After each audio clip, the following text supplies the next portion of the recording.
I was in a women's meeting conference, and this is so awesome. It's called Healing the Wounds of Addiction. Now look at this woman of Samaria who had an issue in her life. The issue was, if you begin to read and begin to study and begin to look at her lifestyle, they called her, excuse my French, a loose woman. She's a loose woman. She had some issues in her life. Some issues, and she had some wounds, and she was afflicted with some things that became normal to her. And her environment became adaptive to her. And at this time, Jesus and his disciples just come from a great big, you know, they was doing revival. I'm just going to paraphrase a little bit. Doing a revival in another city. They were tight. So they took another road. They took another road for a reason. Took another road. They took another walk, a different area. They went into a different lane. Jesus wanted to go into a different lane. Because he had an assignment for God, and change was coming upon the earth. Somebody had been living a riotous life for a long time. And God needed them for a testimony. So I want you to look at yourself, look at the neighbor, and tell you, God's going to use your life today for a testimony. That thing that's been afflicting you, that thing that's been taking you down, that reputation that got, you know, suddenly got upon your life.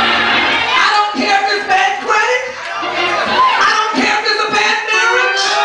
I don't care if your children taking you through. Jesus is here to take. So when we look at this woman, she had an addiction that a lot of us have, and we don't really talk about it, or we just don't think we're having addiction. She was addicted to something. She depended on something. And I come to tell you today, it was not Jesus.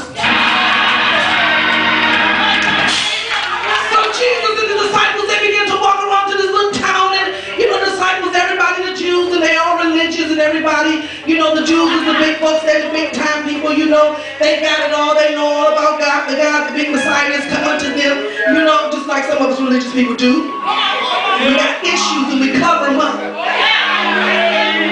come to church because we know how to leap and jump and say hallelujah. When we're scared to tell you that I'm depressed, my bill is due, my husband is ready to leave me, my kid is acting up, he just walked away. I just got addicted to drugs, I just got introduced to lesbianism. Come on, just got addicted to homosexuality. Heroin just touched them. Somebody just gave them a pill on the street, and now they don't know how, they don't know their own mind frame, and don't know how to change. Or I'm just addicted because every time I turn around and God gives me a good person in my life or a good friendship, seems like something always takes that away. And I'm left with a wound. I'm left injected with pain. I'm left and I'm stripped and I'm bruised inside, and I've learned how to adapt to that thing. But God said today, not so. Wait a minute, see, that woman in Samaria, she was sitting there, you know, even in her situation, she was, when the Jews want to criticize and talk about her, she was part Jew anyway. The reason why they didn't like the Samaritans because, you know, there was a mixed group. You know, some of them half-breeds, they pretty people. Good looking people. Some of mixed people are beautiful people. They just drop dead gorgeous. So we got this drop dead gorgeous woman.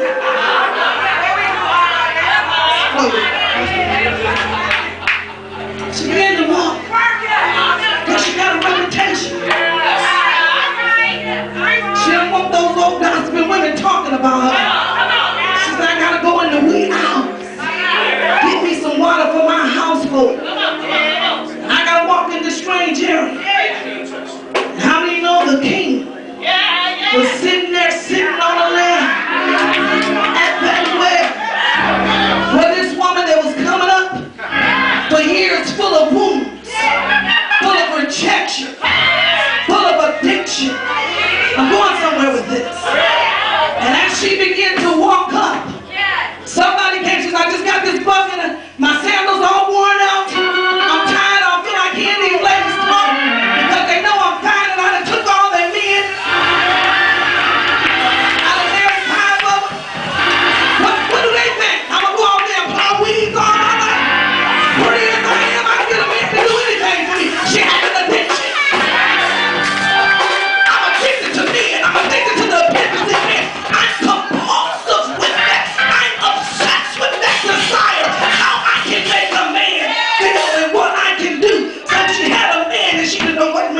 You ready to meet me?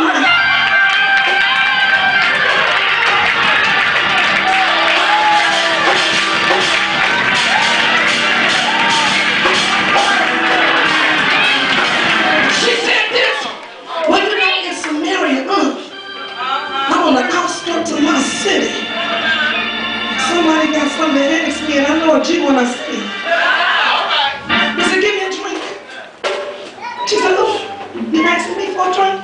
You ain't got nothing, you know, for me to dip into the wave. She already got a reputation in Samaria. Every man can do it, and every woman don't like her because she can pull. See, that's the addiction. How many of you know what I'm talking about? I ain't talking about you, but they're responsible for addiction down here. And you can study all over. They begin to say she was a little loose. But she knew what she had to do to make it in the world. And so what you begin to do, there was a new breed out there. She said, oh, he don't know my reputation. He don't know who I am. He don't know that I've been beat down. He don't know that I'm coming to him. Even though I learned how to adapt. Even though that I'm comfortable because I made myself comfortable. Because it's a lifestyle for me to live in this situation of always having me a fresh boyfriend or getting me a husband. Jesus told him when I'm going to hit her. And I use them to depend on them. Because that's how I made my living. That's how I made my well-being.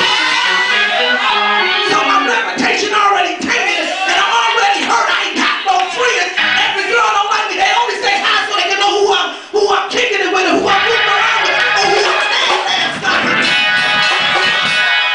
But I'm really tired of this living. I really want to change my life, but my reputation's so bad, my credit's so bad. Every time I try to go get a job, nobody wants to hire me. I'm not a jailbird no more. I'm not a drug addict no more. I don't want to live with mom and dad no more. I don't want to depend on just a natural situation. I'm not a little boy no more.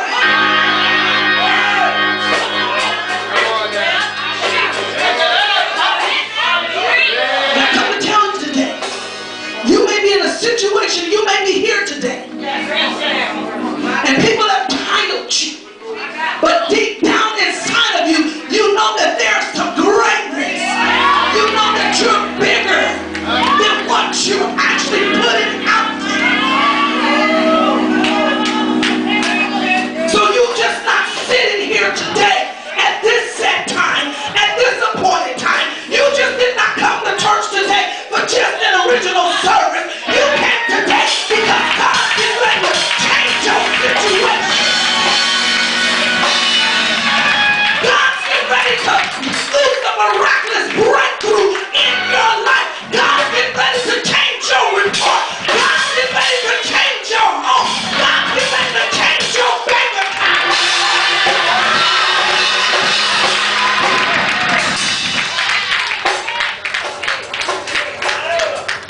So she walked up, she wanted to and she just doing her everyday lifestyle, which is normal.